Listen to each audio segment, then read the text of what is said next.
show yourself with the best possible quality of photography that you can afford. Put yourself in a situation where you kind of understand the idea behind the build or the design. People are really educated. For the last 20 years, a lot of people are getting like this. Now everything is like images pouring from everywhere.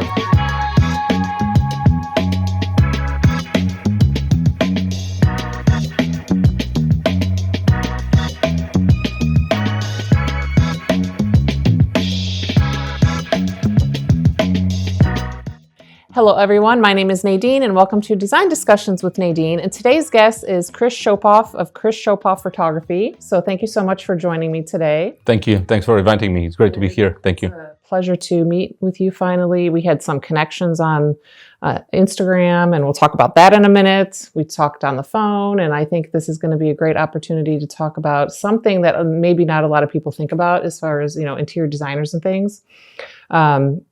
Showing their work and the quality of work that they have and bringing in a specialist that does this photography to highlight their projects. So you've been in this industry for about 25 years, right? Yeah, that's correct. And you started off overseas though. So let's talk about what you did in Dubai and Europe and things like that and kind of give a little bit of a background for people. Yeah. I'm originally from Bulgaria. And after I graduated from film school, I studied film and cinematography and photography back in Bulgaria. But at that time, the market for cinema was not that good. It was kind of post-communism thing going on. Now it's completely different. Now it's booming. A lot of Hollywood productions film their stuff there. So I had to find a way to start working and improving my skills after I studied. So I started working in a TV channel as a cameraman for a year, and I kind of got bored from the TV stuff, and I decided to move to Dubai. I had the chance to move there. My mother was living at the time there, so I was like, okay, I'm just leaving. That's it. I'm coming. So I went there without no experience, basically, with my diploma and 4 years of studying photography and it was videography already after the TV experience. And the best thing that I did was start assisting different photographers so I can learn the craft. And this is how I started basically. For almost 1 year and a half, I was assisting different photographers. One of them was hospitality specialist. He was shooting hotels around Middle East, the entire region. So I was traveling with him on different shoots for different hotels. It was amazing experience. It was like the best thing to start. That's the reason I kind of accidentally broke into the world of interior photography for hotels and any kind of hospitality establishments. And then kind of almost a year later, I went on my own. He was like, "You're ready. You got your portfolio. Better to go on your own. You're going to be fine." And I was like, okay, let's go for it. And it's been like this for the last 25 years. It's always scary to go off on your own, right? It was like an experience. It happened twice after that, because I used to live in Dubai for 8 years. Then we decided to move back to Bulgaria. I got married in Dubai. My first kid was born in Dubai, and we were like, okay, maybe it's time to go back home, back to roots, back to family. And it was kind of better for the bringing of my first kid. And then I had to start again back on the Bulgarian market, even knowing the language and had some connections. But it's again a new beginning. I kind of built it up again. And then 3 years ago, we landed here. So it's another start, which is fine. That's life. I kind of enjoy moving. That's my last move. I promised my family that's it. But I kind of like exploring the world. It's great to meet different people from different cultures. So it's been a really nice journey. So what brought you here? It was a dream actually of us. We started chasing it when we moved back to Bulgaria from Dubai. We kind of figured out that Bulgaria is an amazing place, but economically was not our type. Of course, the planet is great. All of the countries are great, except when you come to different governments. Yeah. But yeah, this was the idea to find a better place, and it was since I was kind of growing up and playing some music when I was a teenager, basically. Yeah, you were in a garage band, you Yeah, said, yeah, I right? played drums for a couple of years with the friends. It was great That's stuff. super cool. I think a lot of people love that idea, or at least Yeah. when we were younger, Yeah. that was a thing. That's why Right? that was my kind of biggest love in the art world. You know, we were making music, we were making art, and it was rock and roll stuff. This was my stuff, yeah. So at that moment, I think I clicked the idea of living in America, and slowly, after even like 20 years, but it happened. And we had the chance to get the green card, basically, and we were like, okay, let's go, boom. 2 boys, a dog, 8 suitcases, and we landed in Houston. So That's great. it was fun, yeah. And that's It's good. been great. Let's talk a little bit how we first made our connection. So, I mean, I want to talk about the topic of, stolen photos, and we had a brief conversation before we started filming about this. And for everybody there, I had seen one of his images on his Instagram and loved it so much that I'm like, I want to share this so everybody sees it. We tagged you in a way that, as you explained, it wasn't something that you can really notice unless you click on it. So I think it was like a unknown mistake that was made, but then we made the connection and we talked, and now here you are. So that's great. Yeah, that's great. But let's talk about how big of a problem is it for people to steal your photos, and there's a difference between not giving credit and then using it for marketing. So talk a little bit about what we were talking about earlier about that.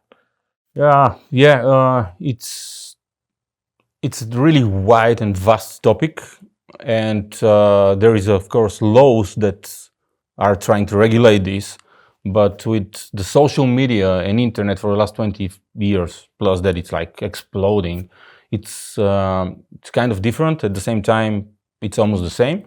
But I think it's important to, if you like something in our case, as a society of architects, the interior designers, builders, and photographers and videographers that are working together, kind of to promote each other's business and to show each other's work, I think it's important to ask.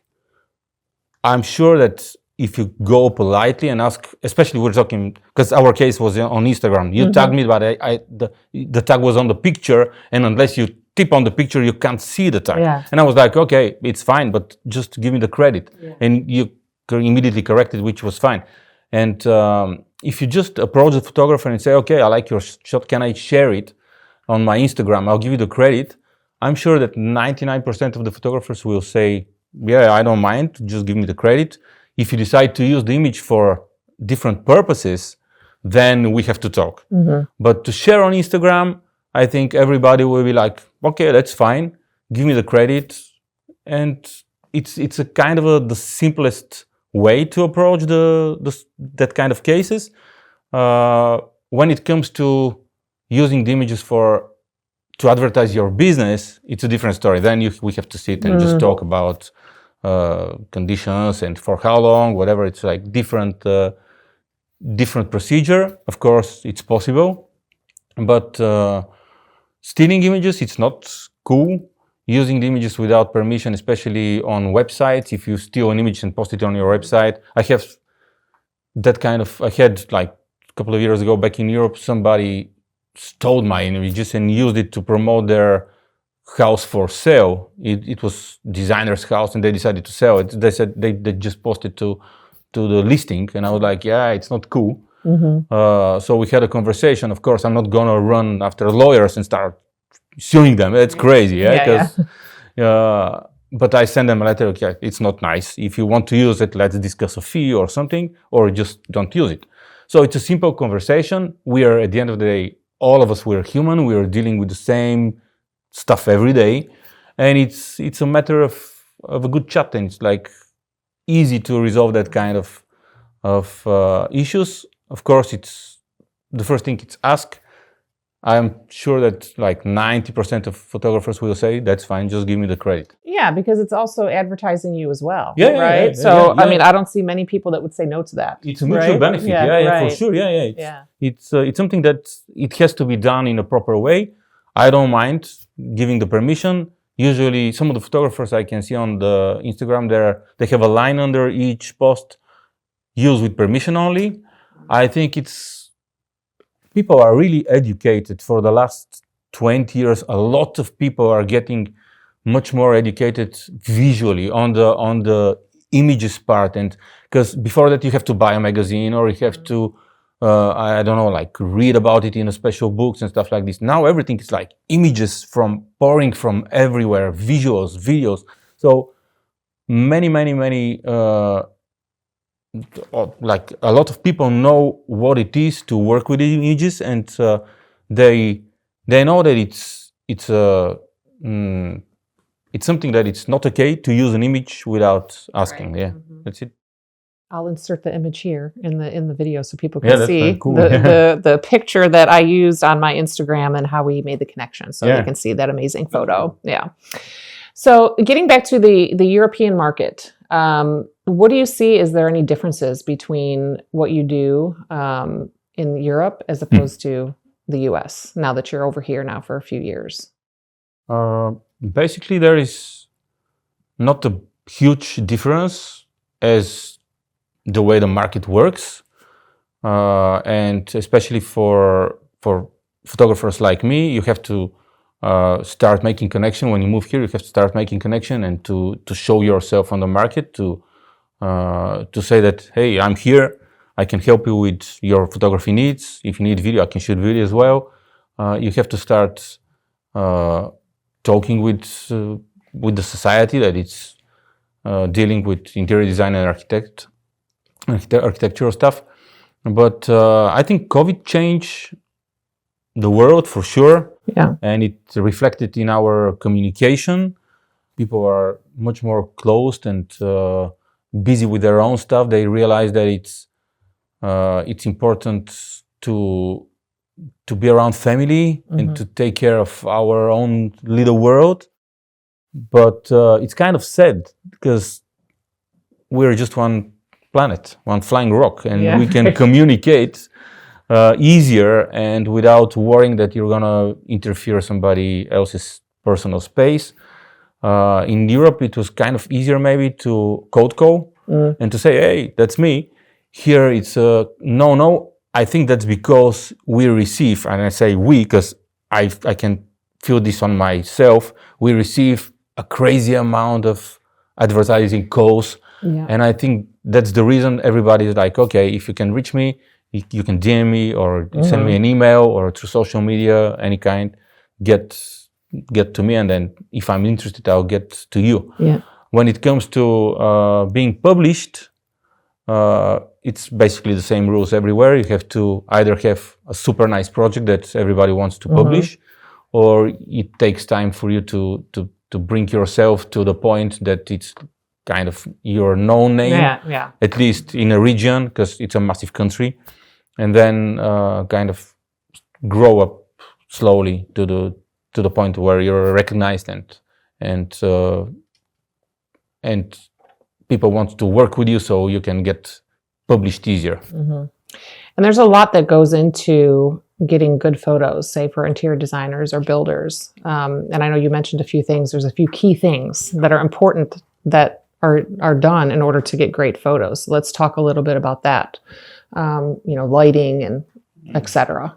Interior design photography and architectural photography, it's not only about capturing the beauty of the space. I think it's more to tell a story within the space and to provoke the viewer to kind of sense what's going on within the space, to imagine that it's present in the space, in the space. And our role as a photographer is this one, to tell the story. It's kind of interesting to me. From time to time I sit down and think how I change my style and how I change my work during the years. And sometimes it happens by accident. Sometimes I kind of look for it myself. But it's something that I tried purposely to do. When I shoot, I'm not that much anymore into height. Of course, I got all of the necessary equipment, but when you're kind of younger, you think about it. I'm gonna buy this camera so it will make me a better photographer. That kind of lights and stands, and you go a little bit more onto the technical part. But 6-7 years ago, I think I reached a point where I kind of, maybe because I'm getting older, I don't know, but I kind of slowed down, and I kind of started, when I was on a shoot, I tried to be presented in the space and to let myself wander around the space. And it's a kind of a mindfulness act to me. Immerse yourself in there. Yeah. And try to soak myself in the space and let my eyes feel the images that I want to recreate for the viewer, because it's a creative act to start with, and it's a creative act for myself, but in a combination with a creative act of a designer or a builder or an architect. So there are creative people collaborating, which is a really nice moment, but it takes you have to kind of find the chemistry within a small amount, like 1 or 2 shooting days, because every design is different, and every build and every every architecture is different, and you have to put yourself in a situation where you kind of understand the idea behind the build or the design, or it's easier to let yourself wander in the space instead of going with the technical stuff and let's go crazy on the technical side. Of course, it's super important. I like to work with my artificial lights. I rarely rely on natural light because I can control it. It's maybe a blend of natural with artificial, but artificial, it's always present because I know how to control and I know how to emphasize textures, materials, create a mood, tell a story through the light. And there are a lot of photographers that do this. There are just a few that I've seen that shoot only natural light, and it's magical, and it's something that it takes many years and decision to go this road. And it's more of a, let's say if it's interior design and architecture, it's a good mixture of both. It's really hard to shoot an interior design, to me, only with natural light, because you have to get exactly the same. They rely mostly on the sun, which they're creating beautiful images, yeah. But it's something that for me, I prefer to control the light, so I can deliver the best possible images to my client. Speaking of lights, I was going to ask you about what do you think of my setup here? These are Beautiful pretty big Not lights. Not only the lights, the whole setup. It's really nice. You've changed a bit because I watched some of your other episodes, and you've changed. That's a new thing as well. Yeah. Yeah. She came on a couple episodes ago as my co-host. Yeah. It's a great one. She's behaved pretty well for the most part. You know, just as long as Looks I just great. keep her entertained with her little almonds, she does good. You can tell when you watch your when I watch your the other episode, you can tell that you have put a lot of thoughts in this. It's nice atmosphere. It's a homey, which is great. Yeah, you feel great here. That's fine. That's good. I appreciate that. Yeah. And then getting back to your photography, you did mention that you like, Mediterranean, minimalistic. What is your favorite, or do you have a favorite aesthetic to shoot? To shoot, I like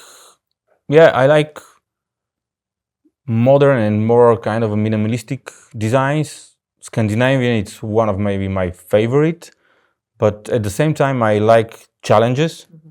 And I enjoy seeing different spaces, trying different things. In life, I'm general in general, I like exploring life. I like exploring different places, and that translates to my photography as well. So coming here, I faced a little bit different designs that I'm used to, which took me some time to kind of figure out how can I get this on a shot. But it's really nice because traditional, it's a nice, it's everywhere here, and it's something that it's how to say, it's a challenge for me, but I like it and I enjoy doing it. I have several clients that are in that kind of design. I have builders that build really super modern style houses, so I have both worlds, so it's perfect for me. Well, sure. And coming from, Dubai or Europe, I'm sure coming here is a completely different. There's the style is different, and then especially in Texas, you've got a lot of very traditional stuff. Traditional and transitional, yeah, for sure. But that's fine. I think that's the beauty of life. Otherwise, it's going to be really boring everywhere. Yeah, if we live in the same houses, it's going to be really boring. Yeah, and then you had to, like you said, learn on how to capture a new type of aesthetic, and so that's great. So what is the advantages of, say, an interior designer builder using a specialty photographer like you to capture their projects? It's, you have only one chance to make a great first impression. That's my kind of slogan in life. You have to present yourself the best possible way from day one. This is how I built my portfolio. This is what I include in my portfolio. For the last 25 years, there are like so many projects that I have photographed, but are not on my portfolio, because I know what I want to present is the best that I have done. The same goes for interior designers, builders, or architects. It's super important, especially in this age, to show yourself with the best possible quality of photography that you can afford. I know that it's something that it's not a luxury, but it's something that costs. There is a significant cost involved, but at the same time, what is the cost if you don't do it properly? So if an interior designer wants to reach out to a photographer like you mentioned, your website, of course, social media where everybody is, how does the booking go when you are going to start to potentially work with somebody? Yeah, that's the easiest way. Just go online, find a photographer, like look for interior design photographer or architectural photographer in your area, go through their portfolio, see if you like their style, meet with one or two or more, just see if you're gonna click as a personality, because that's important. As I mentioned, it's a creative act. You have to be comfortable to work with this person. You have to be able to be understood of your ideas, how they're going to be translated into the shots. Because we're storytellers. You as a designer and me as a photographer. So that's the best possible way. Reach out, have a chat, discuss what are your ideas. And just be sure that you're going to be comfortable to work with the person and have fun. I think at the end of the day, when you have the project ready, it's the fun part. You have to photograph it and show it to the world. It should be a really fun part.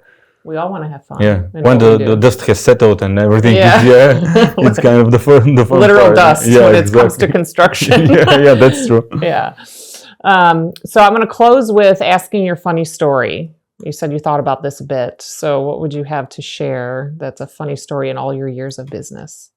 Funny. There are many funny moments during the shoot, because I try to, when I shoot, to kind of create a relaxing and really creative and fun atmosphere.